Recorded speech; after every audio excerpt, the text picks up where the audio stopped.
வணக்கம். இது உங்கள் தமிழ் ஸ்டார் சேனல். பல பயனுள்ள தகவல்களை தெரிந்து கொள்ள லைக் பண்ணுங்க, ஷேர் பண்ணுங்க, கீழே பெல் பட்டன் கிளிக் பண்ணுங்க, சப்ஸ்கிரைப் பண்ணுங்க. வணக்கம். மாரடைப்பு ஏன் பெரும்பாலும் பாத்ரூமில் இருக்கும்போது ஏற்படுகின்றது என்பதை பற்றி இந்த வீடியோவில் பார்க்கலாம். தற்போது மாரடைப்பு எந்த வயதினருக்கும் எப்போது வேண்டுமானாலும் ஏற்படுகின்றது.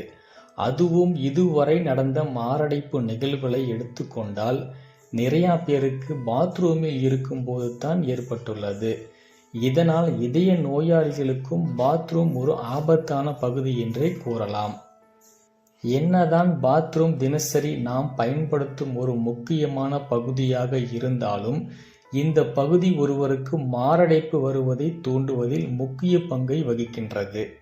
ஆகவே இதய பிரச்சனை உள்ளவர்கள் பாத்ரூம் செல்லும் போது மிகவும் கவனமாக இருக்க வேண்டும்.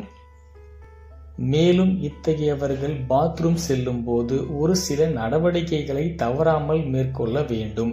சரி, ஏன் மாரடைப்பு பெரும்பாலும் பாத்ரூமில் இருக்கும் போது ஏற்படுகின்றது என்ற கேள்வி உங்கள் மனதில் இருக்கலாம். இப்போது அதற்கான காரணங்கள் என்ன என்று இந்த வீடியோவில் நாம் தெரிந்து கொள்வோம். மருத்துவர்களின் கூற்றுப்படி மாரடைப்பு ஒருவரின் இதயத்திற்கு செல்லும் இரத்த ஓட்டத்தின் இடையூறு ஏற்படும் போது வருகின்றது. அதுவும் ஒருவர் குளிக்கும் போது அல்லது மலம் கழிக்கும் போது உடலில் ஏற்படக்கூடிய அதிக அழுத்தத்தின் காரணமாக மாரடைப்பு ஒருவருக்கு ஏற்படலாம். அது எப்படி என்பதை விரிவாக காண்போம். முதலாவதாக, மலம் கழிக்கும் போது மாரடைப்பு ஏன் வருகின்றது? நிபுணர்களின் கூற்றுப்படி பொதுவாக மலம் கழிக்கும் போது ஒருவர் கழிவுகளை வெளியேற்ற அழுத்தம் கொடுக்க வேண்டியிருக்கும். சில சமயங்களில் சிலர் வழக்கத்திற்கு மாறாக அதிக அளவு அழுத்தத்தை கொடுக்கும் போது அந்த அழுத்தமானது இதயத்திலும் ஏற்பட்டு மாரடைப்பு தூண்டுகின்றது. எனவேதான் இதய பிரச்சனை உள்ளவர்களுக்கு கழிவறையில் திடீர் மாரடைப்பு ஏற்படுகின்றது. குளிக்கும் போது ஏன் மாரடைப்பு ஏற்படுகின்றது? ஒருவர் மிகவும் சூடான அல்லது குளிர்ச்சியான நீரில் குளிக்கும் போது அது இதய துடிப்பை பாதிக்கின்றது.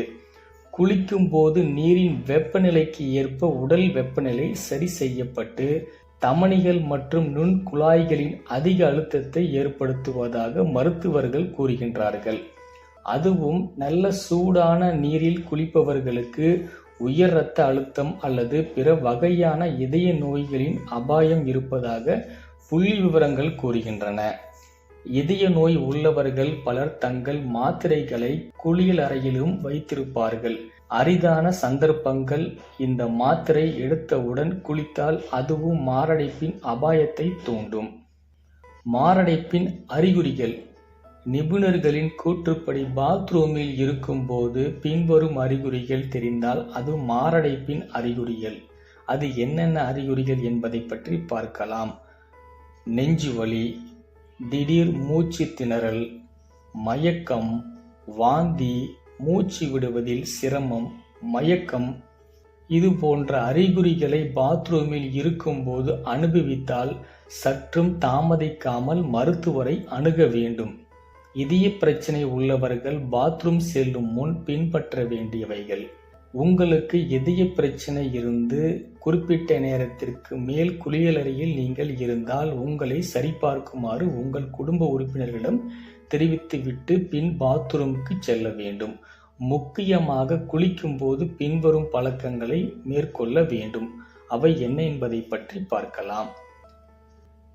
மிகவும் சூடான நீரில் குளிக்காதீர்கள்.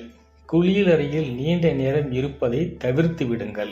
மருந்து மாத்திரைகளை எடுத்தவுடனே குளிப்பதை தவிர்த்து விடுங்கள். அதுவும் சூடான நீரில் குளிக்க வேண்டாம்.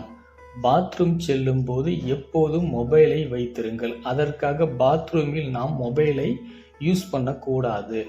எமர்ஜென்சிக்காக வைத்து கொள்ளலாம். மேலும் இது போன்ற சுவாரஸ்யமான தகவல்களை தெரிந்து கொள்ள நமது சேனலை லைக் பண்ணுங்க, ஷேர் பண்ணுங்க, சப்ஸ்கிரைப் பண்ணுங்க.